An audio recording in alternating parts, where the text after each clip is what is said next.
Margaret Westman, our principal. She said that even though she hasn't faced this kind of discrimination from her students, and if so, very few of them, she has had problems with parents, especially dads, who have a problem with her being loud and speaking up, even though they are very well and okay with male teachers and principals being loud because they are male and they are strong and it's okay for them to raise their voice, even though as principal, she needs to be loud. We also interviewed our very talented and kind guidance counselor, Miss Wentworth, with this question. She said she hasn't really had this kind of discrimination from teachers. However, she has had this with quite a few male students. She said that she has had male students take her advice as stupid because of her gender and treated her advice as too feminine.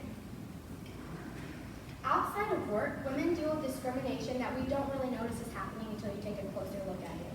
It costs more for you to be a woman in the world than for you to be a man. For example, there's a thing called tampon tax. How many of you knew there was a such thing as tampon tax, or what it is? Any of you know? I know what you know.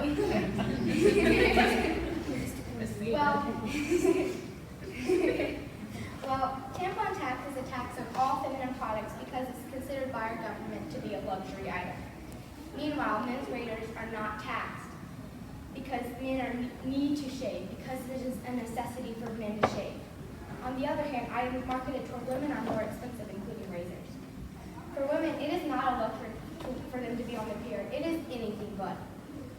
In fact, in the United States, there are only 9 states that do not tax feminine products, including Minnesota and You know, it's a question. I did that. Really? Okay. Including Minnesota and New Hampshire. For an average of 39 years of their lives, women pay a tax for a necessary item. According to one news report, women in California pay $7 per month for 40 years of their life for sanitary napkins and tampons. Statewide, this adds up to $20 million per year. And this is just in California, not in any of the other states. So just think about this combined. This item, which is considered to be a luxury buyer item, cannot be argued to be an actual luxury. The only way to get out of paying for this item is to pay the extra cost of being a mother, whether pregnant or paying for the offspring. Yeah. And before you have your woman thing. Your woman thing, it's called period.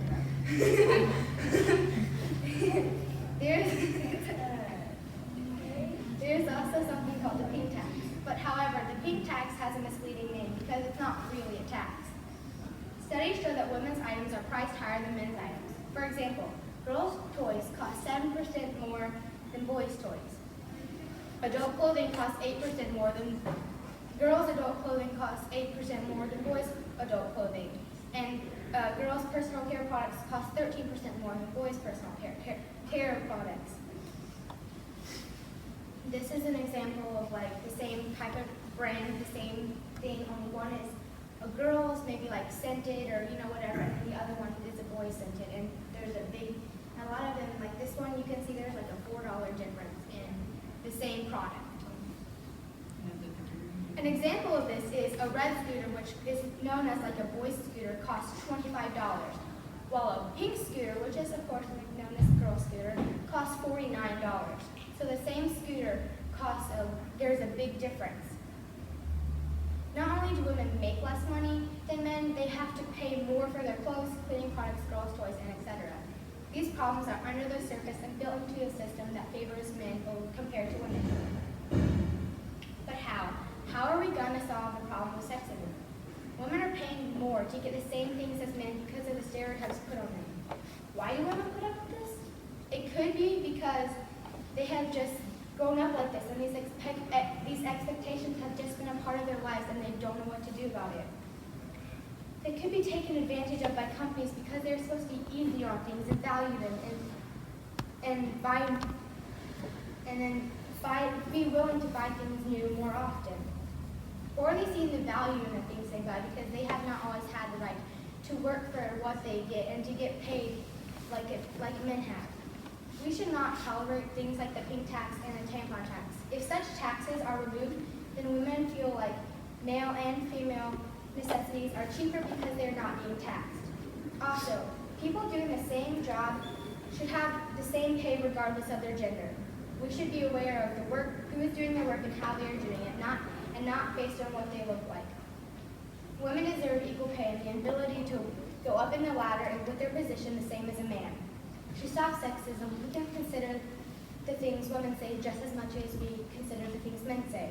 Overall, the best way to stop sexism is just to stop assuming things about women or thinking that men know best because, well, neither of us know best because we are equal. None of us are always right. Thank you for your time, and at this time, we will be taking questions. Any questions?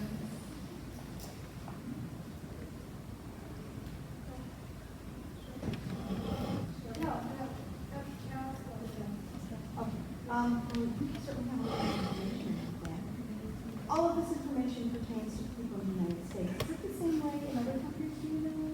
No, this was like such a broad, equal rights is like such a big problem. Like we wanted to go all full worldwide, but going into worldwide would literally be probably over half an hour to an hour because it's just me personally, I'm very passionate about equal rights and I would go into very detail.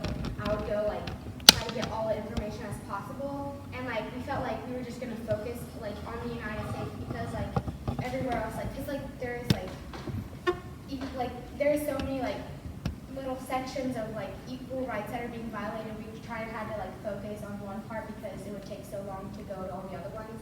But if I could, I would go to every single one because I'm so passionate about this. Really, I did research on other countries before we just chose the United States, and it is seen in other countries. And it's women don't have a say in their government.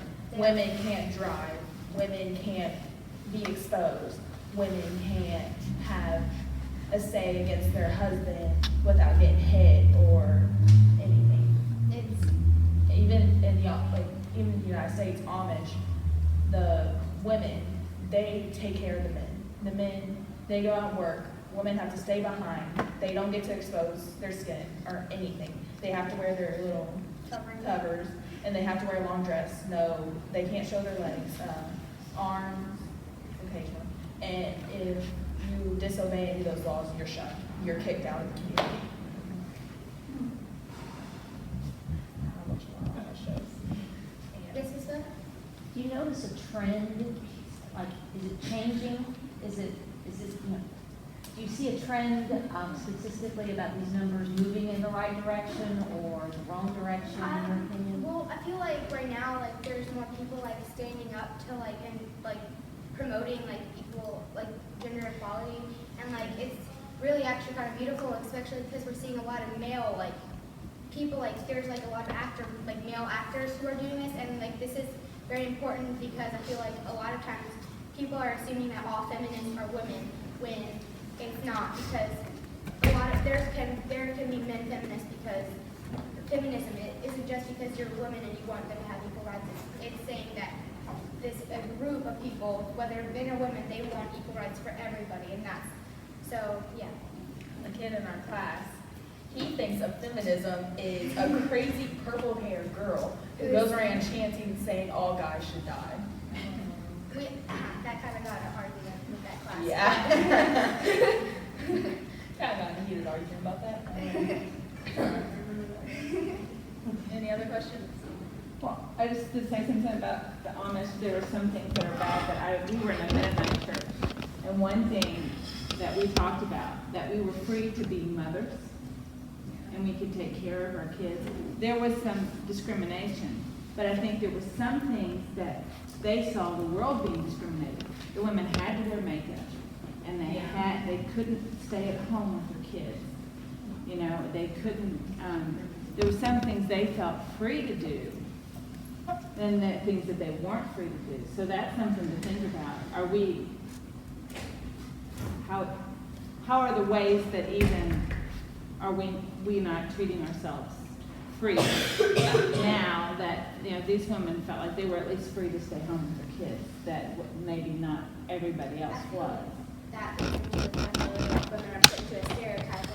Personally, makeup for me consists of putting on some lipstick every once in a while, and I don't put on foundation because I'm